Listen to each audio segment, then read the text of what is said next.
This channel does not promote any violent, harmful, or illegal activities. All content provided by this channel is meant for an educational purpose only. আরে কম দে কিন্তু খাঁটি দে। MDH Kashmiri লাল লঙ্কার গুঁড়ো। MDH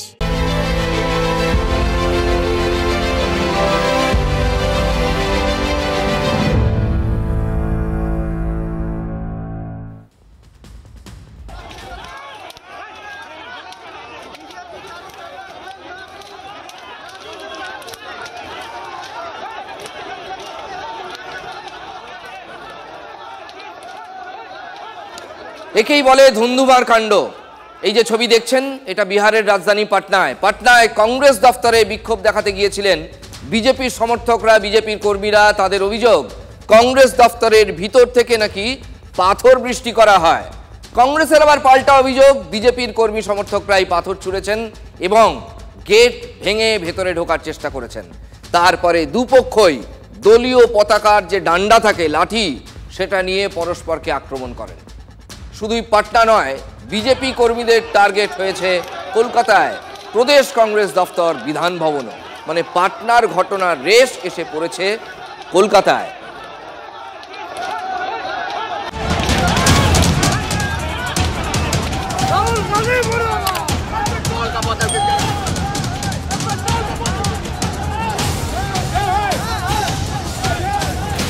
যদি নরেন্দ্র মোদীর কোনো অপমান হয়ে থাকে, রাস্তা আছে, রাস্তায় গিয়ে প্রতিবাদ করুক না।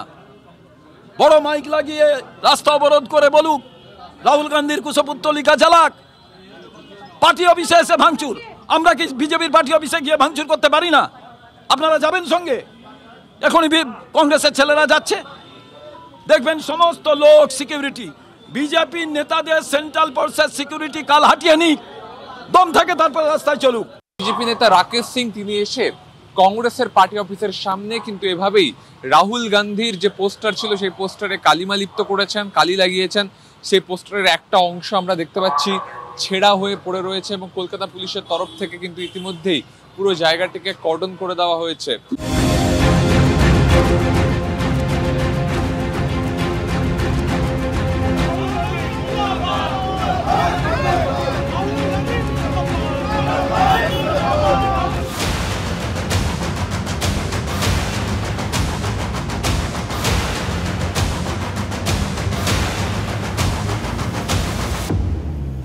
আগামী দিন এর থেকে বেশি প্রতিবাদ আমরা তৈরি আছি করব। যদি কংগ্রেস কর্মীরা এইভাবে রাজনীতিটা নেবে আসবে, যদি আমার রাজনীতির মধ্যে আমার মাকে টেনে নিয়ে আসা হয়, আজকে মোদিজি মা মানে আমাদের মা, এই সব টানাটানি হয়, তবে রাজনীতি এই নোংরা জায়গাতে যদি আসে তবে তার প্রতিবাদটা না করলে এরা এইভাবে রাজনীতিটা করবে। তাই আজকে আমরা প্রতিবাদটা করলাম। মূল ঘটনাটা ঘটেছিল বুধবার, অর্থাৎ বুধবারের ঘটনার ধাক্কা এলো শুক্রবার। ভোটার অধিকার যাত্রায় বিহারের দরভাঙ্গা থেকে মুজাফফরপুর যাচ্ছিলেন গোটা দেশের বিরোধী নেতা রাহুল গান্ধী, তার সঙ্গে ছিলেন প্রিয়াঙ্কা গান্ধী এবং তেজস্বী যাদবেরা। দরভাঙ্গা শহরে কংগ্রেসের একটি মঞ্চ থেকে বছর 20 এক তরুণ প্রধানমন্ত্রী নরেন্দ্র মোদী এবং তার মাকে নিয়ে আপত্তিকর মন্তব্য করেন বলে অভিযোগ। পরে দরভাঙ্গা থেকেই অভিযুক্তকে গ্রেফতার করেছে নীতিশ কুমারের পুলিশ। বুধবারের ঘটনা আর কাহানি মে টুইস্ট এলো শুক্রবার। ঝাঁপিয়ে পড়লেন বিজেপির শীর্ষ নেতারা। कांग्रेस के नेता राहुल गांधी ने जिस प्रकार से घृणा और तिरस्कार की नकारात्मक राजनीति की शुरुआत की है, उसका निम्न स्तर का एक प्रदर्शन उनकी घुसपैठिया बचाओ यात्रा में देखने को मिला। यह अभद्रता की सारी सीमा लांघ चुके हैं। ये दो शहजादे का बिहार की धरती पर बिहार की संस्कृति का तिरस्कार भी इन लोगों ने किया है। हर कांग्रेस नेता ने मोदी जी के लिए अपशब्द कहे। कोई मौत का सौदागर कहता है, कोई जहरीला सांप कहता है, कोई नीच आदमी कहता है, कोई रावण बताता है, कोई भस्मासुर बताता है। मैं आज कांग्रेस के नेताओं को कहना चाहता हूं, जितनी ज्यादा गालियां मोदी जी को आप दोगे, कमल का फूल इतना ही बड़ा होकर खिलकर आसमान तक पहुंचे। राहुल गांधी और तेजस्वी यादव को अविलंब इस कुकृत्य के लिए अविलंब माफी मांगनी चाहिए। और मैं आग्रह भी करना चाहूंगा राहुल गांधी जी के कि जरा भी शर्म बची है तो मोदी जी की, उनकी स्वर्गीय माता जी की और देश की जनता की जरूर माफी मांगे। निंदा করেছেন বিহারের মুখ্যমন্ত্রী নীতিশ কুমারও। রাহুল গান্ধীর ভোটার অধিকার যাত্রায় বিজেপি যথেষ্ট চাপে পড়েছে বলে কংগ্রেস মনে করছে এবং কংগ্রেসের তেমনই বক্তব্য যে বিজেপিকে তারা নাড়া দিতে পেরেছে অন্তত বিহারে। এবং বিজেপি এখন যে প্রতিবাদ করছে তাতে এই ঘটনা ঘটার পর কংগ্রেস বলছে যে আসলে তিলকে তাল করা হচ্ছে। দ্বারভাঙায় কংগ্রেসের মঞ্চ থেকে প্রধানমন্ত্রী ও তার মা সম্পর্কে কুমন্তব্যের কথা স্বীকার করেছেন কংগ্রেস নেতারাও। অর্থাৎ ঘটনাটা যে ঘটেছে এটা কিন্তু সত্য। যিনি বলেছেন তাকে গ্রেফতার করেছে পুলিশ। তারপরেও রাহুল গান্ধীর বিরুদ্ধে এফআইআর দায়ের করা হয়েছে পাটনায়। রাহুল গান্ধীর সমালোচনার মুখে নরেন্দ্র মোদী দাঁড়াতে পারছে না, তাই তার লোকদের দিয়ে রাহুল গান্ধীকে এবং কংগ্রেসের ভাবমূর্তিকে কলঙ্কিত করার জন্যে প্রথমে মিথ্যা প্রচার, তারপর গুন্ডামি রাস্তা।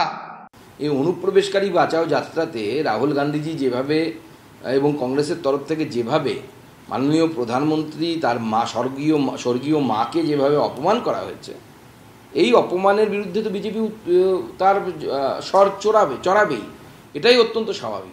বলার জন্য যদি মারধর হামলা হয়, অফিস ভাঙা হয়, তাহলে মমতা বন্দ্যোপাধ্যায়কে যে ভাষায় বলেন তাহলে তাদের সঙ্গে কি একই ট্রিটমেন্ট হবে? তো দরকার আমরা তাহলে বিজেপি দপ্তরে যাব, বিজেপি পার্টিকে পশ্চিমবঙ্গে সতর্ক হতে হবে, একতরফা কিছু হবে না বাংলায়। আজ যে কাণ্ড হলো কলকাতার বুকে, পশ্চিমবঙ্গে ওখানে ভাবা যেত না, এত সাহস পায় কোত্থেকে? বিজেপি নেতারা কথায় কথায় অন্যকে জ্ঞান দেন আদালতে যাওয়ার, তো যদি কেউ কুকথা বলে থাকে তাহলে তো আদালতে যাওয়ার রাস্তা ছিল তাদের কাছে খোলা। সেটা না করে গাজোয়ারি গুন্ডাগিরি করছেন। পার্লামেন্টের বুকে দাঁড়িয়ে রমেশ বিদুরি যখন একজন সংখ্যালঘু সাংসদকে কুৎসিততম গালিগালাজ করেছিল, তখন এই বিজেপি নেতারা ট্রেজারি বেঞ্চে টেবিল চাপড়েছিল। আমি প্রদেশ কংগ্রেস দপ্তরে যারা যায় তাদেরকে বলবো, পাহারার ব্যবস্থা করুন, আর যে মস্তান বিজেপি এইসব করেছে তাদেরকে পুলিশ গ্রেপ্তার না করা পর্যন্ত কলকাতার বুকে আন্দোলন চলতে থাক। সর্বত্র গায়ের জোয়ারি আজকে বিধান ভবনের বুকে দাঁড়িয়ে যে কাজ করেছে, সেই কাজ নিশ্চিতভাবে সমর্থনযোগ্য কোনো সুস্থ গণতন্ত্রে হতে পারে না। কলকাতায় প্রদেশ কংগ্রেসের দফতর অর্থাৎ বিধান ভবনে বিজেপির হামলা নিন্দা করলেও এখনও কাউকে গ্রেফতার করেনি এখানকার পুলিশ। সোশ্যাল মিডিয়ায় রাহুল গান্ধী বার্তা দিয়েছেন, যত খুশি মারো এবং ভাঙো, আমরা সত্য এবং সংবিধানকে রক্ষা করার লড়াই চালিয়ে যাব। সত্য এবং অহিংসার সামনে মিথ্যা এবং হিংসা টিকে থাকতে পারে না।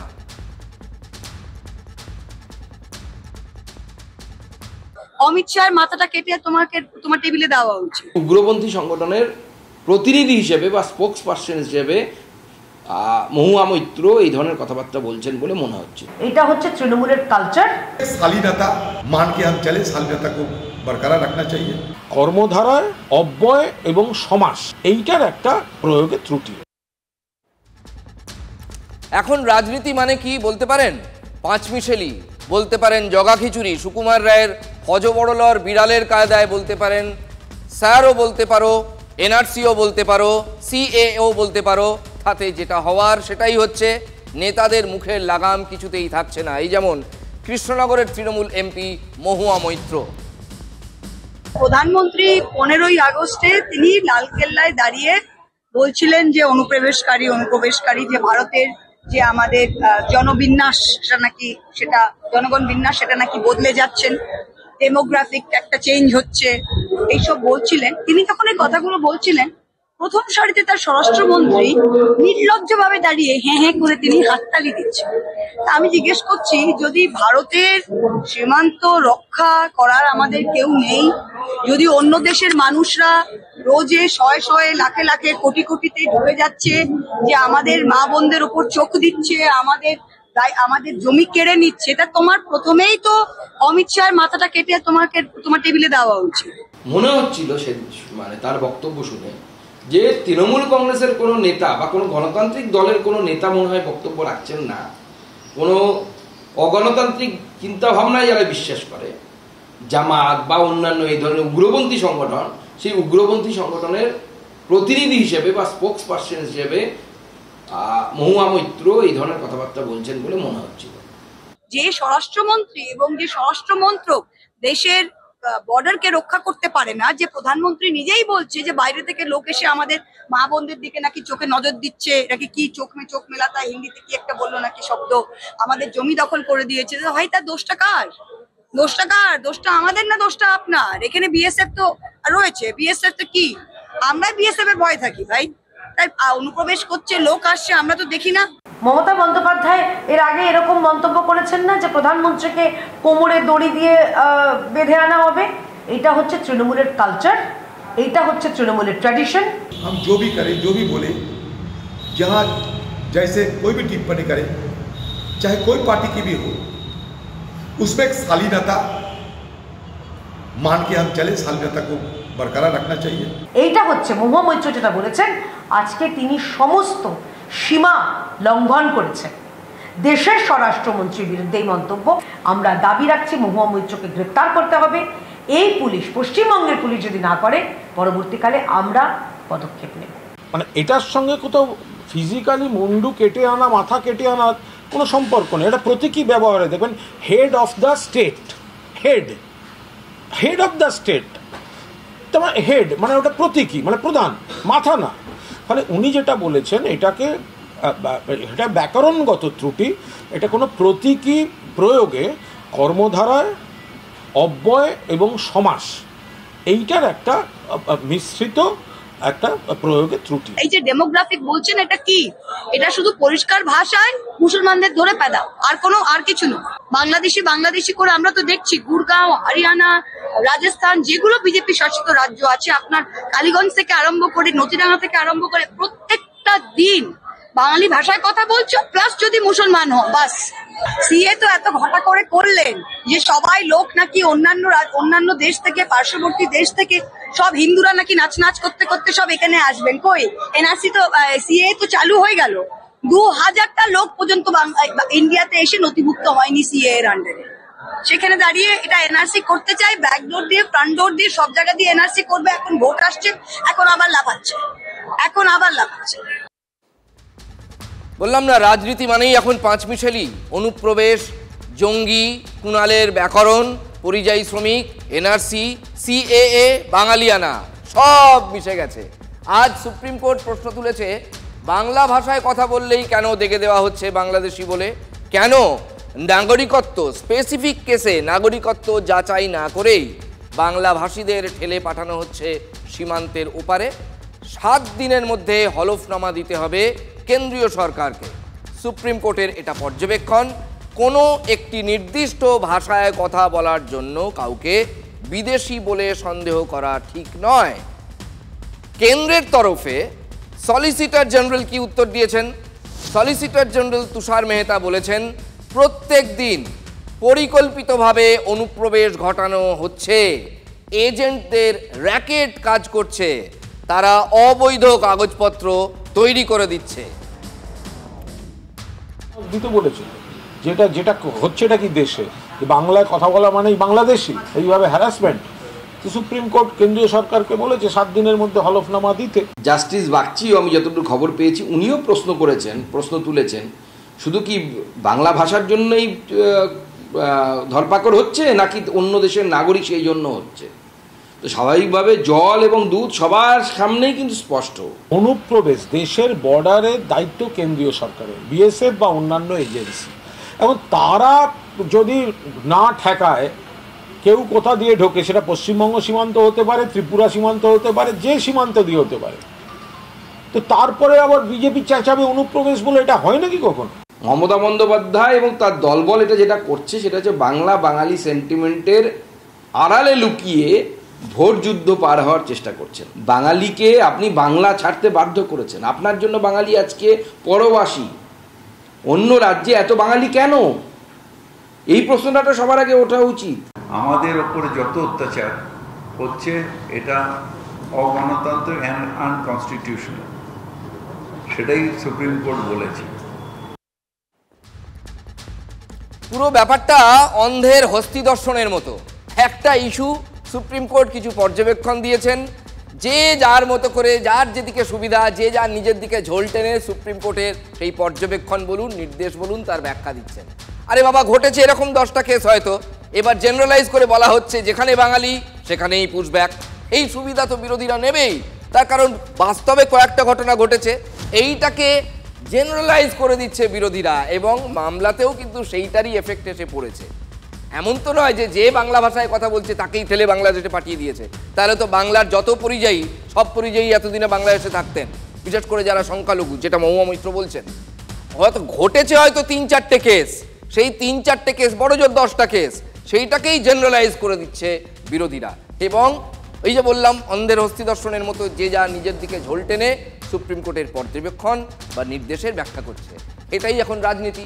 অনুপ্রবেশ, জঙ্গি, কুণালের ব্যাকরণ, পরিযায়ী শ্রমিক, এনআরসি, সিএএ, বাঙালিয়ানা সব মিলেমিশে লিড করছে কোথায়?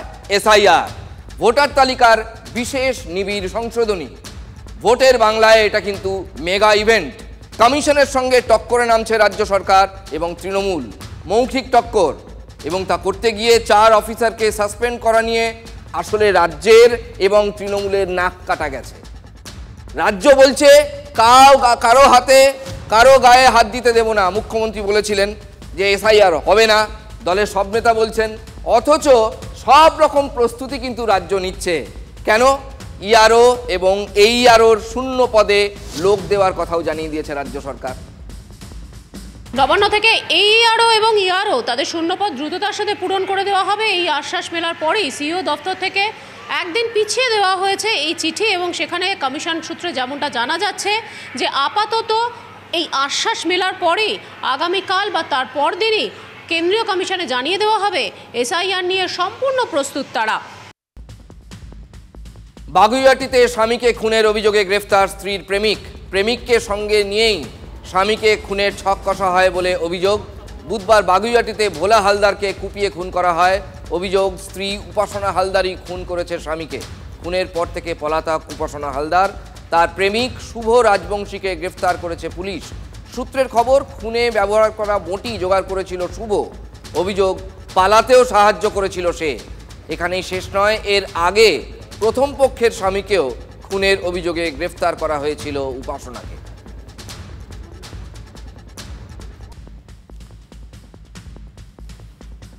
অবশেষে রাজ্যে পরিবেশ বান্ধব বাজির ক্লাস্টার তৈরির অনুমোদন পাওয়া গেল। 6 জায়গায় ক্লাস্টার তৈরি হবে। সব মিলিয়ে 40 একর জমি পাওয়া গিয়েছে বলে খবর। মোট 15 কোটি টাকা খরচ হবে। ক্লাস্টারগুলির ভার্চুয়াল উদ্বোধন করবেন মুখ্যমন্ত্রী মমতা বন্দ্যোপাধ্যায়। যদি এমডিএইচ কিচেন কিং কিচেনে থাকি তো আমরা যা ইচ্ছে তৈরি করতে পারি। বেগুনের ভর্তা, আলু কপি, ভিন্ডি মশলা, আরো অনেক কিছু। MDH